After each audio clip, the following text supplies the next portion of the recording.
Hello guys, good afternoon. So today is Sunday, September 14, 2025. So guys, at eto, so habang nagpapahinga, may nag-request at nag-request sa akin, nabasa ko na baka pwede raw i-discuss yung tinatawag na yung anomalya sa flood control project. So guys, talagang ito yung tinatawag na ano ngayon, controversy ngayon na kasalukuyang tinatalakay, no, sa Senado. Okay, so anyway guys, salamat doon sa followers natin na nag-open ng ganitong topic.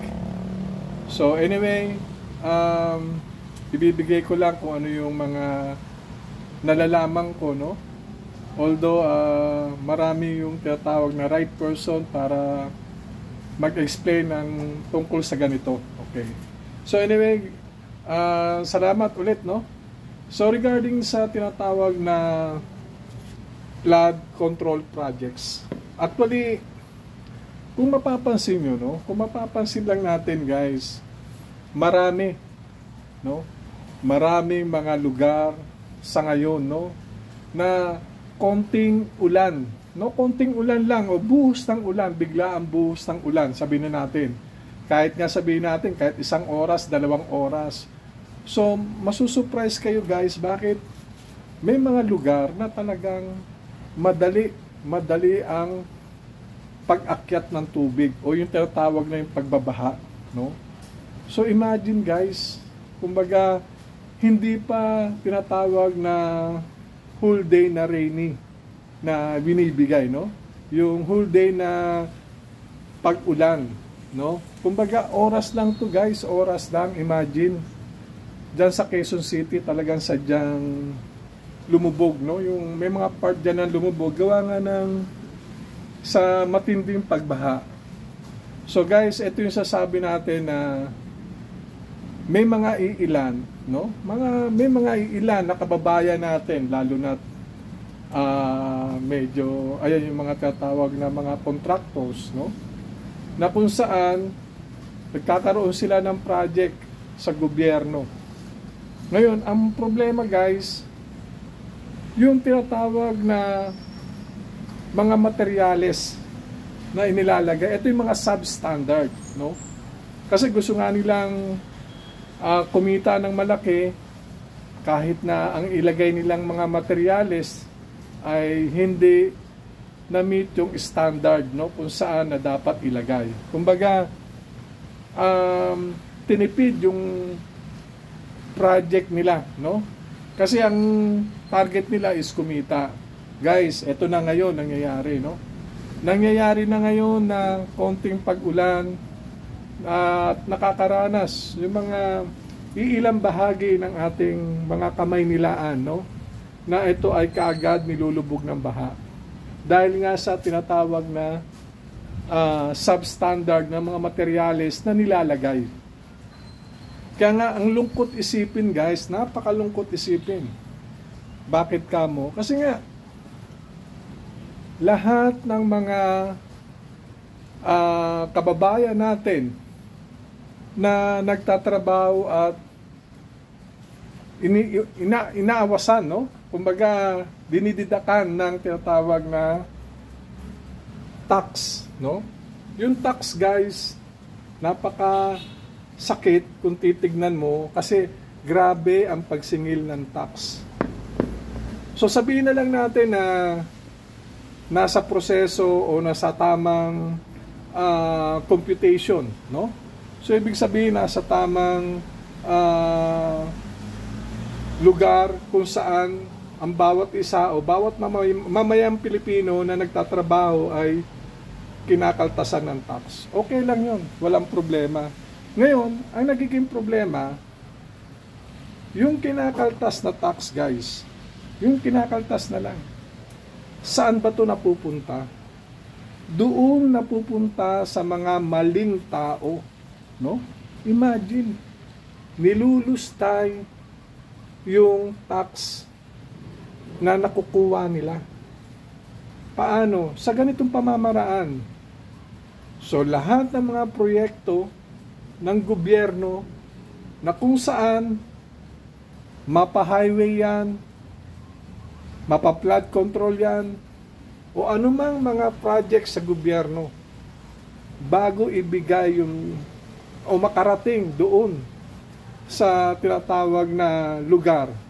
Halimbawa, sa mga lugar katulad ng Bulacan.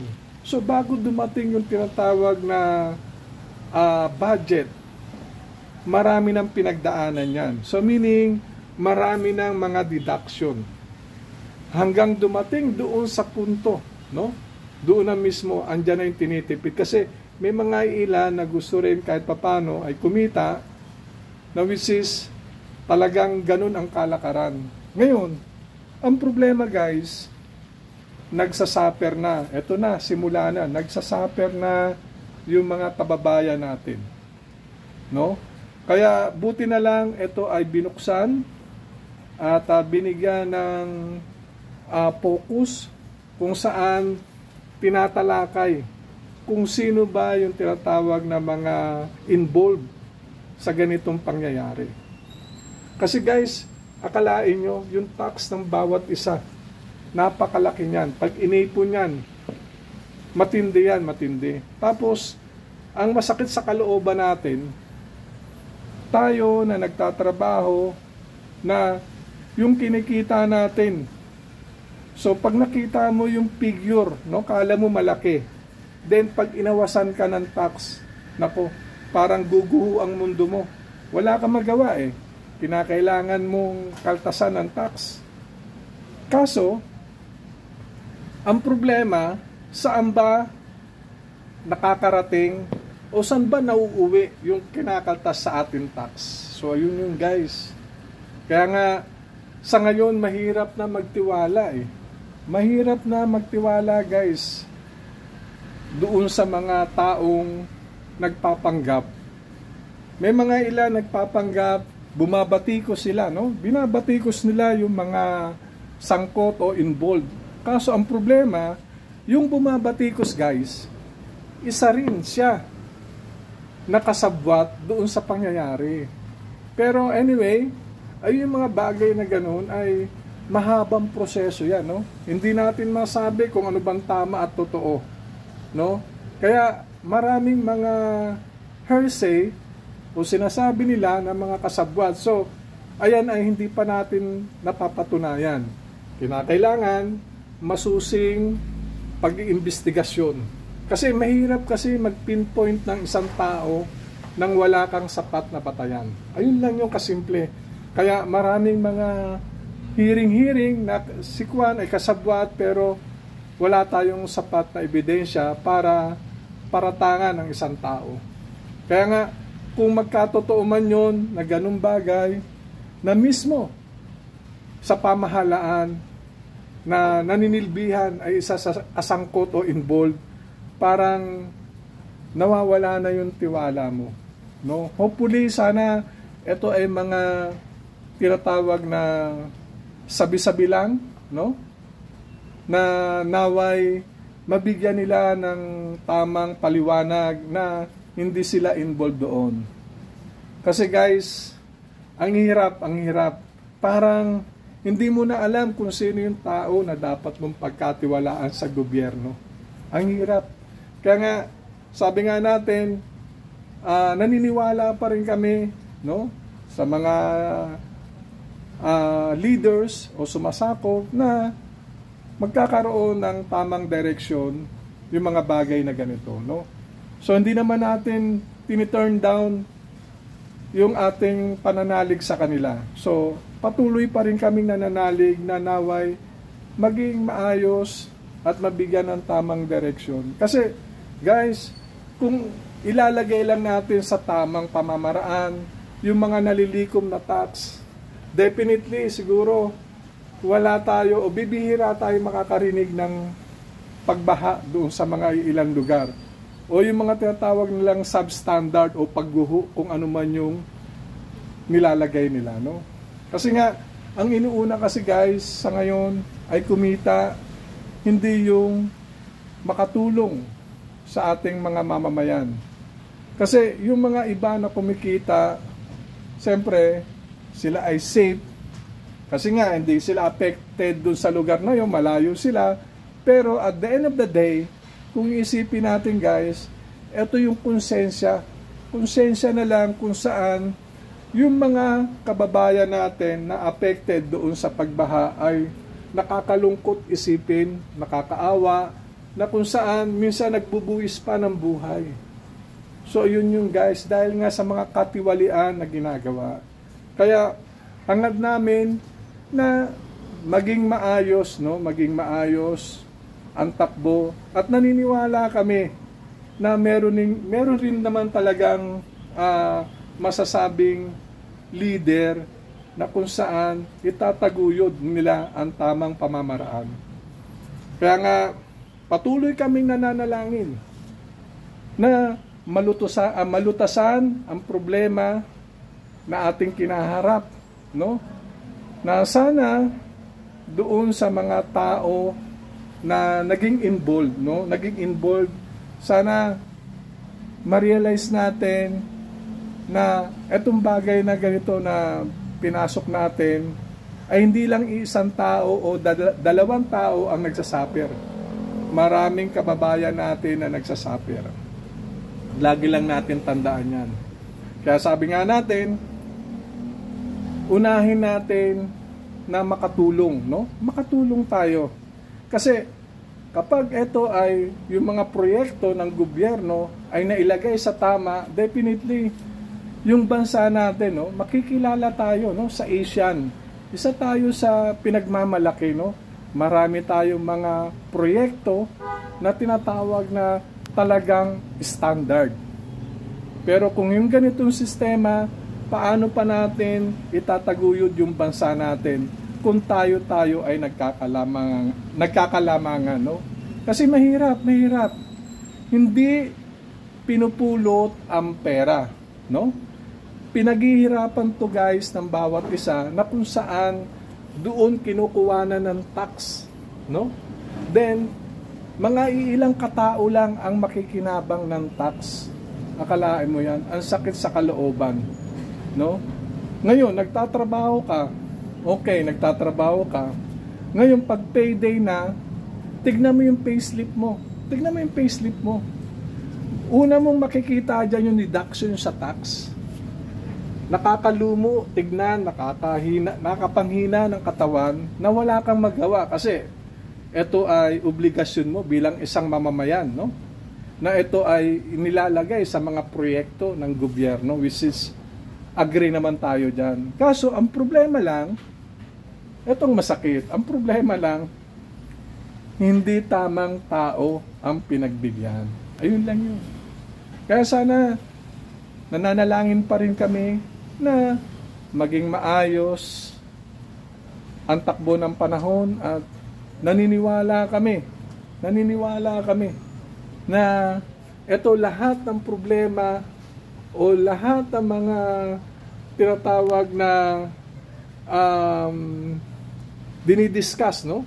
Dinidiscuss sa ngayon base dyan sa mga anomalya, no? Ito ay magkakaroon ng linaw at direction.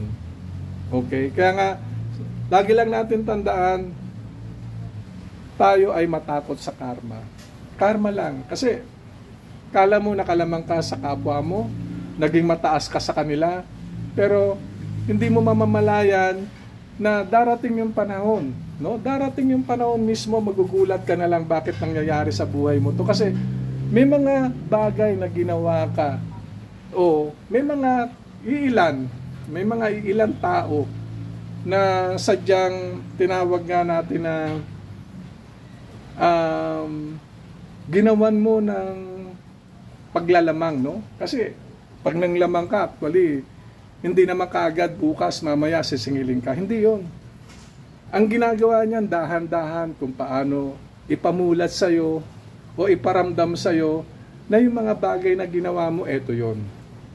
Kaya, anyway, talagang etong ngayon, no, na umiiral o tumatakbo, no? So, ang haba ng proseso sa Senado, maraming nasasangkot, maraming tinuturo, at yung mga mayaman, mas lalong yumayaman dahil sa ginagawa nila, no? Kaya, sana naman, maging fair ang bawat isa, at nananalig kami sa inyo, no? Hindi pa rin kami bumibitaw sa aming pananalig sa inyo na malulutasan yung bawat problema na kinaharap natin sa ngayon. Nanaway magbukas at matigil na yung tinatawag na corruption. Kasi ito yan, corruption yan. Kasi nga, sabi nga natin, instant money, no? Kasi nga, marami kang pera, magagawa mo yung bagay na gusto mo, pwede ka magkasino kung saan, pwede ka magpatalo ng ilang milyon, no? Ilang milyon na pinapatalo mo na hindi naman pinagpaguran mo. Ito'y pinagpaguran ng mga kababayan mo na naghihirap, na sa araw-araw pumapasok, nagtatrabaho, kinakaltasan ng tax, then ikaw mismo ang lumulustay, no? Nagpapatalo ng kasino, ilang milyon, akalain mo, napakahirap. 100,000, buuin mo yung 100,000, napakahirap. Ayun pa kayang milyon. Kaya, anyway, sana maantig naman yung mga kababayan natin sa mga nangyayari sa ngayon, no? Kasi ngayon, guys, mapapansin nyo kanya-kanya ng turuan. Ini-involve na yung mga iba, ma-release lang sila, no? Kumbaga, yung mga ibang involved, siyempre, hindi natin masasabi na sila nga ba talaga ang involved dito, no? Kaya, sana, mapanuri tayo kung dumating man yung panahon na magkaroon ulit ng eleksyon, no? Mapanuri tayo sa mga taong dapat iluklok natin, na kung saan makakatulong at makakaagapay sa problema ng bayan. Kaya napakahirap. So, ngayon, laman ng media, laman ng mga pahina, kung ano ang nangyayari sa pagbabatikos dito sa tinatawag na flood control projects. Marami yan, marami. From the top hanggang from the bottom, andun yun. Kasabwat yan. Kung sino kumikita sa taas, pagdating sa baba, kumikita rin yung baba. Kaya yung mga ibang proyekto, latak-latak na lang yan binibigay. Kasi nga, kinuha na lahat Wala na. For example, actually, ang required is 10 bakal sa isang poste. O sabihin natin more than, no? Yung standard kung ilan man bakal ang required dyan. At saka yung deep, yung lalim ng paghuhukay. Ngayon, hindi nila na-meet yung standard. Yung hukay na yan, kay babaw-babaw. Ngayon, sinasabi natin na bilang ng bakal, o sabihin natin kung 21 mm yan, baka gawin nila yan 12 mm. So, 6 lang o 4 ilagay. So, ayun, pagdating ng mga sakuna o yung mga tinatawag na pagbaha o paglindol, wala. Babaksak at babaksak yan. Ayun yun, guys. Ayun sinasabi natin na doon mismo sa taas, no? Sa top, na kung saan na andun yung binigay na proyekto o yung budget, marami nang kakaltas doon. Hanggang ibaba nila yan, no? Hanggang sa baba. Pagdating sa baba, may kakaltas din yan. Ngayon, mapapansin nyo yung materyales na nilalagay, wala na. Kumbaga, konting lindol lang o konting pagbaha o hampas ng hangin yan sa bagyo, babaksak yan. Ayun ang mga matitindi sa ngayon. Kaya, eto lang masabi ko lang, no? Masabi ko lang, pasensya na, no? Kung ano may nababanggit ko, ito naman ay realidad na nangyayari sa ngayon, na naway doon sa mga kababayan natin na involved, sana maging maayos, ayusin natin lahat, itama natin, ibalik natin sa dati para yung paniniwala at tiwala ng mga mamamayan natin ay bumalik sa dati, no? Although napakahirap ibalik, pero dahan-dahan yan, ibalik yan. Kasi kapag meron tayong tinatawag na improvement o yung ginagawa natin, guys, definitely yung tiwala unti-unting namumuuna naman yan. So ibalik lang natin yung tiwala. So anyway, guys, maraming salamat sa inyo, no? Sa inyong walang sawang pakikinig sa short vlog ko. At anyway, doon sa nag-request, sana nakuha ko ng bahagya yung ibig mong sabihin. So ayoko mag-mention ng anumang names. At basta sinabi ko lang ng bahagya. So mapapansin mo yan sa mga tinatawag na mga balita o yung mga tinatawag na laman ng pahayag, no? Mapapansin nyo yan na andun yan lahat. So ipagtagpig-tagpiin nyo lang, guys, kung ano ba yung ibig kong sabihin na manumbalig lahat ang ating tiwala sa gobyerno. So anyway, salamat sa iyo sa iyong pagbigay ng komento. Anyway, shout out muna ako dyan, no? Sa Pasay kung saan ako nagmula, sa mga kaibigan ko dyan, at kasalukuyang kung saan ako connected ngayon sa company, at kasalukuyang naninirahan rito, no? Sa Rosewood. So kamusta lahat, at sa kaibigan ko, at sa mga crew namin na on board, na kasalukuyang naglalayag at nasa puerto ngayon, na naway ligtas kayo at mapayapa at masayang uuwi at maligaya ang pamilya nyo sa inyong pag-uwi at sa pagsalubong sa inyo. At shout out ako kay Parin Binjola, pre. Malapit na yung kontrata mo matapos, na naway smooth, makauwi ka ng maayos. At dalangin ko ang operation mo on board maging maayos, patuloy, ikaw ay gabayan. At alam ko, pre, na maraming naniniwala sa iyo, maraming nagmamahal sa iyo. Idiretso mo lang yung kung paano ka mag-manage ng tao. Doon sa mga crew natin on board, mga kapitanes na hindi ko nababanggit, maraming maayos at saludo kami sa inyo, mga opisyal, mga crew. Kung wala sa inyo, hindi tatakbo ang business namin ng maayos. So maraming salamat. At sa mga nakabakasyon, na naway maging maayos, maging fit yung medical ninyo at kayo ay makasampa sa inyong respective vessel assignment. Okay? So anyway, shout out din ako dyan kay Chief Engineer Bete. Chief, medyo ngayon ay maulan, no, naway sana ay maging maayos yung kinalalagyan nyo dyan. At tangad ko na patuloy akong nananalangin na naway bigyan ka ng lakas at mahabang buhay at marami pang matulungan sa ating mga kaibigan. Alam ko na ang pagtulong mo ay wagas, dire-diretso, na naway pagpalain ka ng Panginoon kasama na ang buo mong pamilya. Maraming salamat and see you on my next vlog. Bye!